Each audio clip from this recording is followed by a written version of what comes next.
Gambanga country in the Coffs Harbour region of the mid-north coast. My name is Gavin Jones. I'm a health promotion officer up here in the mid-north coast region, but not so long ago I was a primary school teacher from the Wollongong area, and so I definitely understand the challenges that you guys have faced, particularly over the last 2 years, and we appreciate all the hard work that you've done in your communities. We'll have a question and answer portion at the end of our presentation, hopefully if we have time. So if you've got any questions along the way, just drop them in the chat function and hopefully we'll have time. If we don't, that's okay, because we'll be sending you a link to all of the resources available today, the recorded presentation, but also the PowerPoint presentation in case you would like to take it back to share with your staff. I'll also now like to hand over to Teisha, my colleague, who's going to take us through today's presentation. Thanks, Teisha. Thanks, Gav. Hi, everyone. My name is Teisha Schirmer, and I'm a health promotion officer here in the Mid-North Coast as well. And I work on a range of projects and programs that focus on improving childhood health and wellbeing and tackling childhood obesity. So I will just share my screen and get my slides up for you all.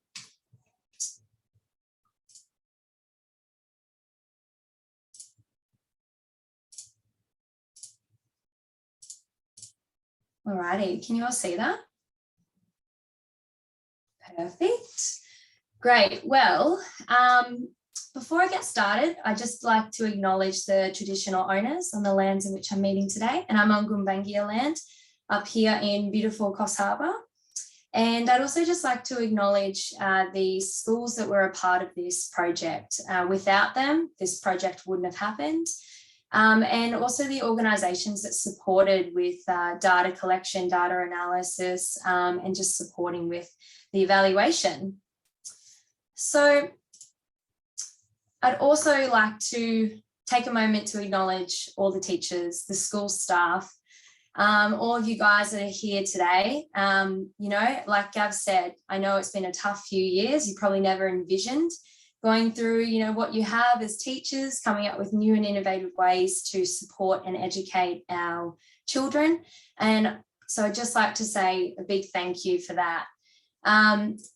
You know, we've been in restrictions, regulations and lockdowns, and as you can probably imagine, in a pandemic world, our relationships with food, our feelings of connectedness, our exercise, sleep and wellness routines have all become difficult to maintain. And this little image diagram here, I've just created based off a scoping review that I looked at last week. And as you can probably all imagine, it did describe what we probably all thought and have seen. COVID, you know, has impacted our youth and our children in many ways, those being decreases in physical activity and sleep, with, you know, huge increases in that screen time. So I guess, you know, with this, it's sort of highlights that, you know, it's more important than ever that we do get out and reconnect and provide opportunities for our children to be more, you know, connected. Particularly, you know, when we look at some of these statistics that were pre-pandemic. And so, you know, when you overlay impacts of COVID with a generation already threatened by obesity, you know, like I said, we've got to do something innovative, come up with innovative ways. And, you know, that's why I'm here today. And I'm just hoping that this might inspire you all, motivate you all. Inspire you and motivate you all, you know, to provide some sort of option, whether it's, you know, KM Club or something to do with physical activity, to become, you know, more connected. And that's not just students, that's children, parents, teachers, all of that. So today's session, we'll be looking at what is KM Club, what the evaluation was, the outcomes from the evaluation, and how you can get started as well. And then we've got Lachie here, who is from Kendall Primary School and was a part of the evaluation. And he'll be here to speak about how Kendall implements Kilometre Club. And then, like Gab said, we'll be doing Q&A at the end. So what is KM Club? It's a grassroots school-based physical activity program, and it's run in multiple schools on the Mid-North Coast. But I'd just like to acknowledge that there are many other schools who are running similar like programs. I've heard of Run Club, Walking Club, K-A-Day, Walking Bus, and there's also the Daily Mile that's run in the UK. And, you know, KM Club encourages students to run, jog, walk outside on a track at a self-selected pace. Some schools run it before school, some schools run it during, and some run it 2 to 3 days a week. And I've just created this little model here of all the different delivery models that you guys can refer to after this presentation. And it just shows you, you know, how many days a week, what model of delivery is it before school, during school, you know, how many terms, who's the champion that runs the program, and, you know, where they may actually run the program. But I'd also just like to acknowledge this lady here, Deb Baker from Hastings Primary School, and she established KM Club about 10 years ago now in a big regional school called Hastings, and that's based in Port Macquarie. And just got a little video of her saying, you know, how it all got started.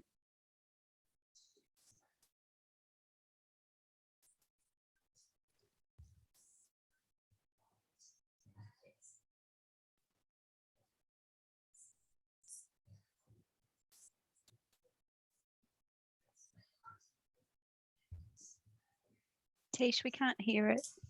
Oh, you can't hear it? Yeah, you might have to just start it again. Yeah, right. Okay.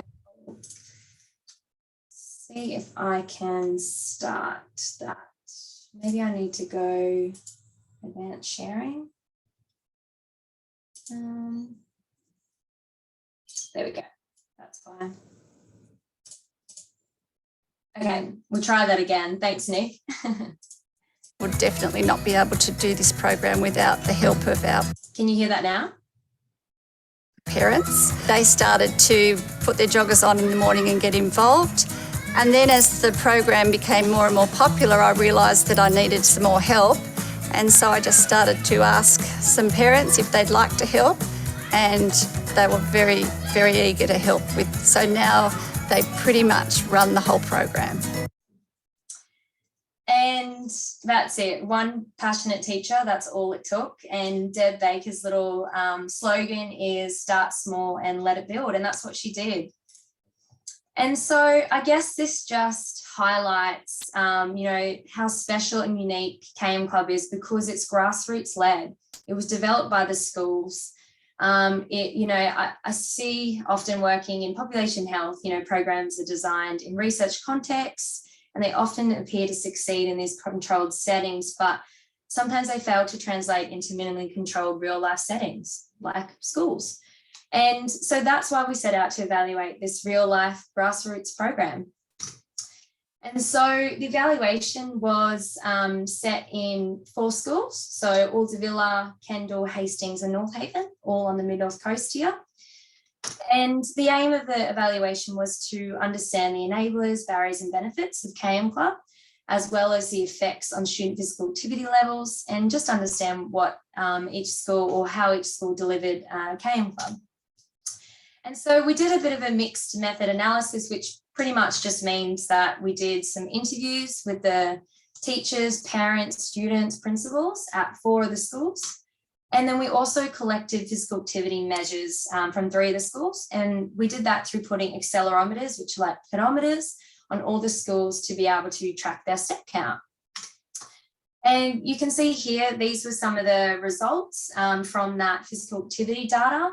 You can see, you know, there are significant impacts at school 1 and school 2, and school 3 had a 4% increase, but that was also back when the fires were. So that was still a pretty great increase for only running it 2 days a week.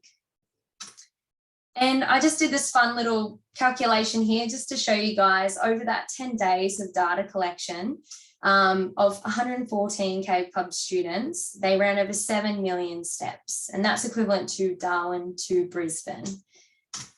But I guess what you're probably all here today is to, you know, understand what are some of those health, wellbeing and educational benefits that we've seen. We've seen increases in fitness, participation in sport, more social connectedness between children, parents, and teachers as well.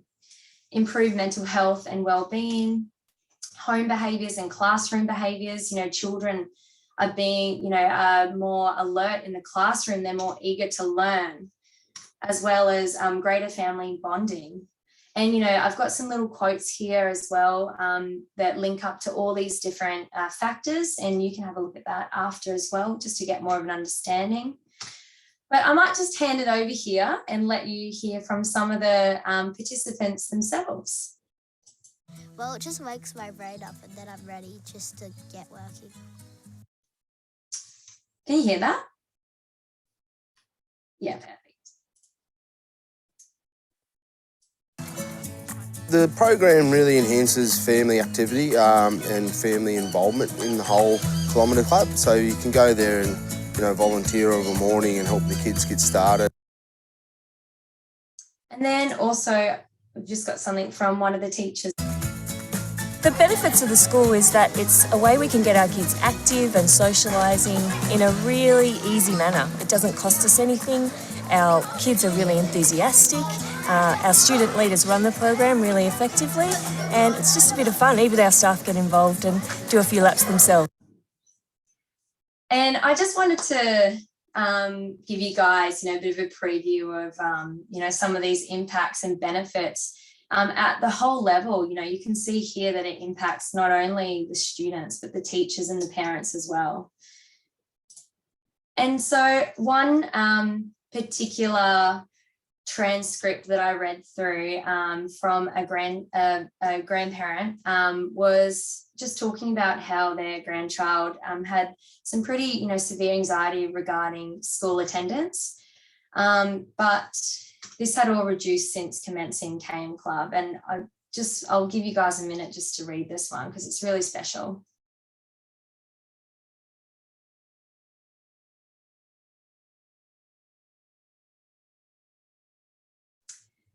So I think this just demonstrates, those transformational outcomes that this program has had on individual participants. And so as a part of evaluation, we actually also gave the students an emoji task. So we just got them to tick pretty much what emoji represented how they felt about KM Club. And as you can see here, most of them felt proud, fantastic, and confident. Only a couple felt weak and unfit, but I understand what that's like when you go for a jog some days, you feel like that. And then here is just one other student just saying, how he feels about KM Club. The best thing I love about this session is that you get to be with all your friends and having fun. And so when we actually looked at then not only the benefits, but the enablers, so, these are the things that help support the implementation. And most of these came from the teachers, principals, and the parents that were involved with running the program. And you can see here, there's a range of different enablers, having the availability of a parent and a teacher to, be involved to run the program, maintain it and sustain it. Having incentives to encourage participation, having adaptable and flexible delivery models like before school, during school, having the options for children to run, walk or kick a ball at their own pace, minimal costs and resources. And we've seen this with KM Club, it really doesn't cost anything. It's what the teacher, what wants to put into it. And KM Club also provides teacher autonomy. So teachers can run it, whether they want to run it before school or during school, and they can do that to be able to fit in with, their schedule or also, classroom behaviour. Having some versatile facilities and having tracks that cater to all abilities. And then also we found that some schools integrate it with other school activities. So they have links with maths, they link it in with their sports carnivals as well. Really, it's just about starting small and letting it build. And these are just some of the quotes from some of the teachers. Like I said, low resourcing, it's very low time consuming, other than that, 15 minutes. And so incentives across all schools, they all used incentives, but none had an incentive for coming first. But they all, implemented them fluidly and to encourage motivation and participation. But a lot of the teachers felt that incentives are not, mandatory.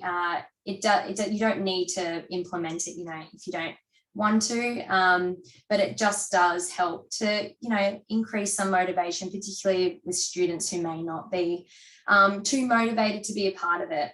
And so some of the incentives and motivations we've seen has been Lockie here himself. He runs around the kids and they play music from a speaker. Some are handed certificates based on the kilometres they've achieved. Some track laps or days with stamp cards. And then Hastings actually track the total kilometres on an Australian map. And they've done that a couple of years in a row now. So they've tried to, do it around the Earth now as well, do that Earth circumference. And I've just got a video here just with one of the schools, just saying how they implement incentives at their school. Each lap we do, we get a paddle pop stick, and then at the end of our 15 minutes, we count up our paddle pop sticks. So they are logging their laps in a spreadsheet, and so there is direct links to the classroom and to mathematics. We have groups that are set up for the maths group, and they're the ones that take all our data and how many laps we run, and the promotions group, they read up on the benefits of exercise and hopefully relaying some of the information like in our newsletter and on posters. And so you can see here, each school has adapted KM Club to suit their school context. They have implemented incentives which encourage student participation and, also get those students involved in actually coming up with the incentives themselves. And of course, like any program, there are always some barriers. And, the barriers were far and few. But probably the main one that we saw was, weather, particularly in the summer months here in Australia, as we all know. Teachers felt that the students, may get a bit too sweaty or hot or exhausted or dehydrated. So it's just about, looking at different ways to overcome some of those. And I'll give you guys some strategies after this one. We also saw that some younger children felt a bit nervous about participating. There were more students around the age of year 3 to year 6 who participated. Some children also didn't participate because of health issues like asthma, and some families also were unable to drop their kids before school. So they could, so some of the students couldn't be involved. And also that physical environment as well. None of the teachers in this evaluation felt that it was a barrier for them in terms of the physical environment, but they had worked in the city before and said that that could be a bit of a barrier, not having as much access to green spaces. And so here I've just come up with this little, strategies for overcoming barriers for you all, just a little tool tip sheet, because what the evaluation highlighted is that what might be a barrier at one school may also be an enabler at another. So, some examples here, some of the warmer months or weather that might be a barrier. Some of the schools just run the program in winter and autumn months. Some just choose to run it all year round, but they just walk in some of those hotter months. And some just do circuit training in a hall undercover area when it's wet. For those who, found that students start to become disengaged or weren't engaged in the first place, they've incorporated some of those incentives I spoke about, sporting equipment, playground, circuits, music. They've also changed up the track termly, and that was a big one that was noted from parents as well, and students who said when they got to help with actually coming up with the track, they felt more engaged. They felt more like, that ownership over coming up with the tracks. Also, if you feel like, this is a lot just for one teacher to do, like I said, start small, let it build. Or like some schools have done, they've got the parents involved, and now, you know, you've got this school community who are all connected. You've got the teachers, the parents, the students who are all running together. And, you know, in terms of school drop-off times, you might want to provide a during school option. One school actually did that when they saw the benefits that students were getting within the during school model. They've actually started doing it, the before school model. They've actually started incorporating during school as well. And then some of the other things like, you know, younger kids feeling nervous, or, you know, children with disabilities and health issues, you might just want to buddy them up with either a family member or a peer, provide walking options, or also multiple tracks that ensure that all abilities are catered for. So I guess the conclusion of all this and the evaluation that we did was that there's no one-size-fits-all approach to implementing school-based programs, such as the KM Club.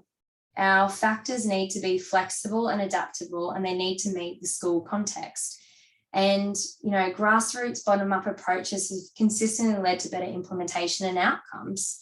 And having that, you know, that champion involvement, so your teachers, you know, your parents involved in actually running the program, that's where we see the benefits.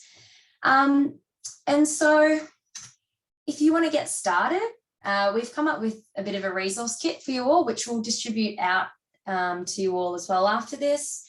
And it's just to help you guys get started. Like we said, you can adapt this to fit your school context, whatever you feel would suit the students. The students might want to get involved with coming up with things like this, but this is just to, you know, help you get started. So, you know, part of the resource kit, we've got a bit of a goal tracker for students so they can track how many KMs they've done, also some certificates, as well as a bit of a tip sheet as well, which actually has some of those strategies to overcome those barriers. And we're going to try and get this up on our website here. So the Mid-North Coast Local Health District has a website under Healthy Living, and we're going to get that put under there. So, and we'll distribute that out up, and that's where all the resources were set as well. And these are just my contact details, Gavin's and Lockie's as well, which, like I said, will be distributed out after this. So if you guys have any questions afterwards, you want to get KM Club started in your school, more than welcome to send us some questions as well. So I'll just unshare my screen now.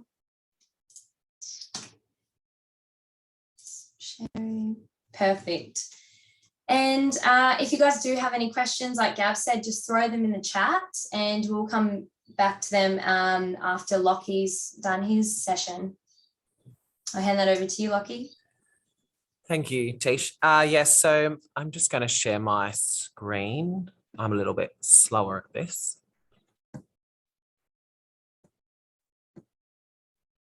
Let's see.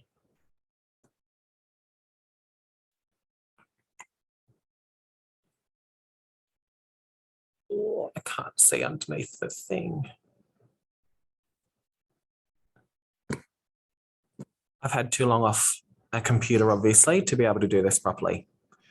I can see your slides, Lockie. No, but I can't see the because is this? Sorry. Let's go this way. Oh, yep, slideshow, and then from current slide or from beginning. There we go. Okay. Does that work? work? I can see that. Yep. Perfect. Sorry about that, technical. Yeah, so my name is Lachlan. I am a primary school teacher at Kendall School. So basically the overview that I'm going to go through is I'm going to talk about our school setting and what our Kilometre Club model looks like. I'm going to talk about the elements that were successful for our implementation that worked for us, some school level positives, and of course the barriers that we face running Kilometre Club. So I have been running Kilometre Club since 2016 for us. So we are well and truly got the ball rolling at the moment to find our feet and what works for us really well. We are located on the Mid-North Coast and we're a school of 9 classes with about 240 students. We participate on Monday and Thursday mornings, and it's completely up to our students whether or not they want to participate. So they can participate one day, second day, they can have a few days off, or they can join back in. So it's completely up to them. We start after our last bus arrives in the morning. So it does give the students the opportunity to access the program. If for some reason they arrive later than that, they can catch up and join us on the track. We run it from terms 1 to term 4. However, on the Mid-North Coast, we do get quite hot. So we usually don't start till about week 5 in term 1, and we usually finish up about week 5 in term 4 as the weather starts to hit well and truly the mid 30s and low 40s for us. The elements for a successful implementation for us, what we have found, we originally aimed to travel around Australia with our 240 students. That was our goal, to see how far around Australia that we could get. But we realised pretty quickly that 25,000 kilometres was a little bit unachievable for our number of students. So we weren't able to meet that goal. So we quickly adapted that to provide a map of New South Wales. So we put up the map for New South Wales, and each week we would set off, we would record the number of kids that participated, and then we would choose the direction we would head, and our kids would then be able to plot that on our map. So we could track how far we got across New South Wales, which was a really great motivator for them, and they could be a part of that as well. So this is just a quick overview that if you choose to do this model in your school using either a map, for example, this is based on a 40 weeks. So this is you doing it all year round and 1 kilometre a day per participant. So if you have 10 participants and you go 5 days a week, you're going to travel 2,000 kilometres. So this is just a quick breakdown. If you've got 200 kids participating, you do it 5 days a week, you're going to be able to reach 40,000 kilometres, which is quite a significant amount. And as you can see with the perimeters, Cape York to Melbourne, so 3,726, New South Wales, 4,500, Australia is just over 25,000. And if you then want to go for the Earth's circumference of 40,000, you're looking at roughly 200 kids 5 days a week, but it is achievable for many schools across New South Wales, just not for one of us smaller schools. The next initiative that we introduced was a punch card system. So basically, they can set their own personal goals. If they'd like to get all the way around their punch card in a term, fabulous. They could get as many punch cards as they want. They just kept it on a lanyard, and we just kept track of that for them so they could monitor that themselves. A huge motivator for our students is music. So I have 2 large JBL speakers that are Bluetoothed and connected to each other. So we then take that along our walk. A huge motivator again is the kids actually get to carry that speaker along the way if they choose to walk. We create a playlist, we take suggestions, so that way when they're on the walk, they can hear it. Yep, so they'll have to carry it, Bluetooth, perfect. The newest initiative that we have now started, which we started last year, was that we would have timekeepers at the end. So we will record the top 5 fastest kids. That'll go into a spreadsheet for us. We keep a 6th timer going though. So then each kid that comes through, if they're doing a competitive time, or even if they just want to see how they went, they can actually see what time they achieved, which is a really great motivator for them to try and just beat their own personal goal. Now, our biggest asset and what works really well for us is that we are set on about 19 acres on the Mid-North Coast. So we have a variety of tracks that our kids can use. So if you can see the picture, we usually start up the top on the left with those buildings. We go down to where that red flag is, turn around and come back. And for us, that's a whole kilometre. So we are really lucky that we don't have to repeat a lot of the track because we have a lot of space. So our kids can go through a forest track, which has several options to go through. They can go through a creek crossing if they feel like it's got stepping stones. So that is a really great motivator for us for our own setting that we have. They can pass horses, pick flowers, and there's lots of things that keeps them motivated. So there's just a couple of pictures for us. in our school setting. So we are very lucky for where we are.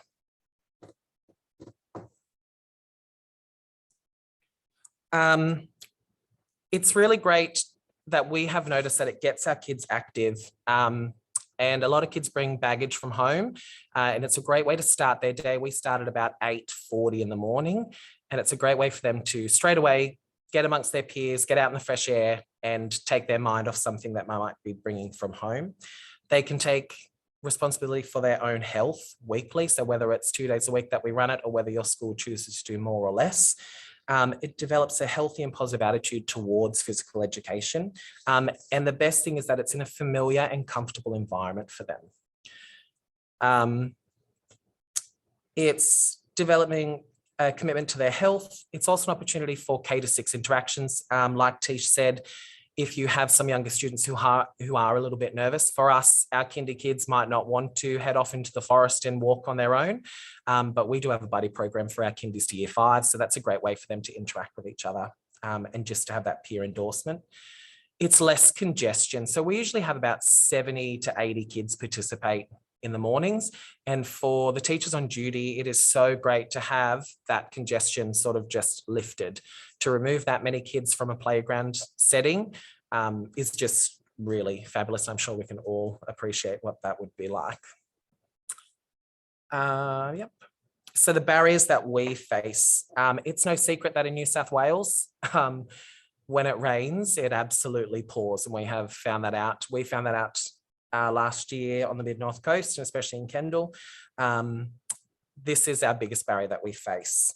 We do run our Kilometre Club in the morning. So if it's rained the night before, it hinders our chance of starting, because we don't want the kids to be then starting off with wet feet, wet shoes and wet socks for the rest of the day. Other barriers that we will face, obviously, is our own school commitments that we have. So between reports, sports, assemblies, school camps, photos, excursions, it's already taking up a lot of our time, and we do have to postpone a lot. But the good thing about Kilometre Club is that it is so flexible that if you can't run it that morning, you'd like to take it over and do it at lunchtime, we are doing it in our own school setting. So it is really easy for us to chop and change if we need to. But that is for our school what works and how we run it. And it obviously is very specific to us and the advantages that we have with our school. So I would like to open for the Q&A. So if you have popped any questions into that question box, unless Gav or Teisha would like to add anything else. Yeah, thanks very much for that, Lockie. And we generally appreciate Lockie's time today. He's really passionate about this program in his school and has really highlighted the health and wellbeing benefits for his students and the links to other key learning areas. I've seen this program in many different forms, from really large schools to very, very small schools. And I think Lockie highlighted that it doesn't matter. It's about flexibility and meeting the needs of your schools. And overcoming barriers is one of the hardest things as teachers, having such busy schedules. I've seen schools where teachers have been removed from playground rosters to obviously with a duty of care around before school. I've seen walking buses as part of communities and parents coming to school. Also, that stuff around getting the kids involved to be part of the process, measuring the tracks with the kids, particularly with your older kids as part of mentor programs. It's a great program, and obviously everybody's school is different, but I think especially as we're now opening up and allowing parents back onto our school grounds, that this is a value added to your school in whatever form you choose to do it. But so thanks to everyone who was here today. If you've got any questions, we'll just pop it into the chat function. We've got one from, I think it's Sarah Landers, it's Landers 3. How do you cope with wet shoes? It is always wet here in the mornings. I suppose we could just have it on another part of the day. maybe Lockie or Tish? Yeah, I can answer that as one of our options. Our school setting, we are lucky. Obviously, we can use pavement. We've got gravel driveways. We've got lots of space for us to utilise. If grass is your only option, I think that would be a little bit trickier. An option is obviously a little bit more work, but if they had a spare shoes or something in their bag that they can change into, if they know that this is something they're committing to each week, that could be something they could change into. But for us, we are really lucky that we have the space to remove that factor. Yeah, and I saw this barrier come up a couple of times in the interviews, but what some schools have done to overcome that is, yes, exactly like what you said, they've just set it to during school instead. So if it's a before school program, they'll just run it during school. Otherwise, all they'll just do sort of circuit training in a hall or undercover. It is just about that thinking on the spot quickly. If it's, only just rained that morning. Yeah, I think most teachers would be aware of how cleaners do not like, all that grass inside the classroom. So yeah, that's definitely a great strategy. Have we got any other questions from anyone?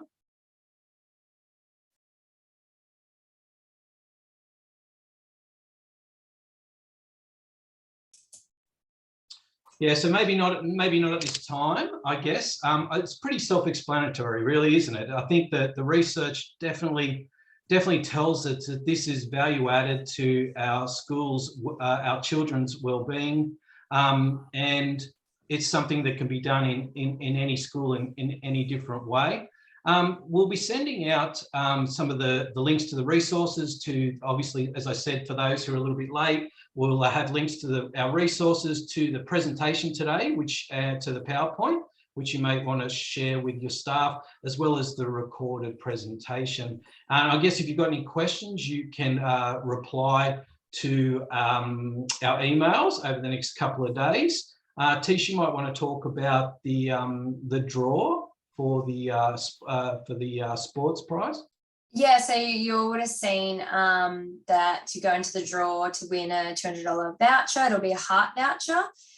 We've got 5 of those, and so as you're all participating today, we'll just randomly draw you out at the end of this, and then we'll send that through to the lucky 5 people just to help you to get your school started and Game Club started.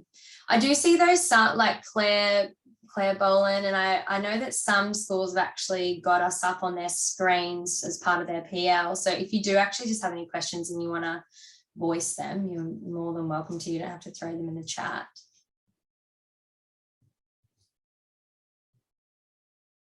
No, all good? Okay, perfect.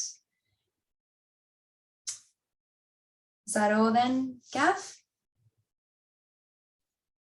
I think that's it. Thank you for everyone who participated today and joined us. As we said, if you've got any questions, we'll definitely follow up with us. Obviously, we're all passionate about what we've seen in schools. And, I know Tish didn't talk about, but as part of this program, we visited schools, kids got to wear accelerometers, and there was a real buzz in the schools that the things that they were doing in the schools were highlighted as something really important, even though many schools have done this in different forms over the years. But we're just hoping that we can provide you with resources to get this started, and maybe just think about that you really need just that passionate person with that executive support, and something like this can be sustainable, it can be flexible, and it can work in all types of schools, whether it's before school or it's during school, and even some schools have done it as part of USH as well in the afternoons. So thanks to Tish and Lockie for all their hard work with this. And hopefully, guys, if you've got any follow-up questions or you need any sort of support with this, we're more than happy to reach out. And it's great to see people from across the state. We have done this in our local area before, but it's really good to put this out across the state. And we'd love to have seen the engagement or the amount of people that have reached out to us to find out more information. And that's it. And you might just have an email from us in a couple of months just to see how you went. If you did want to get it started, if you got something started, even if it was a couple of days a week, yeah, we'll just reach out and see how you go. Thank you all. Thanks very much, guys. Thanks.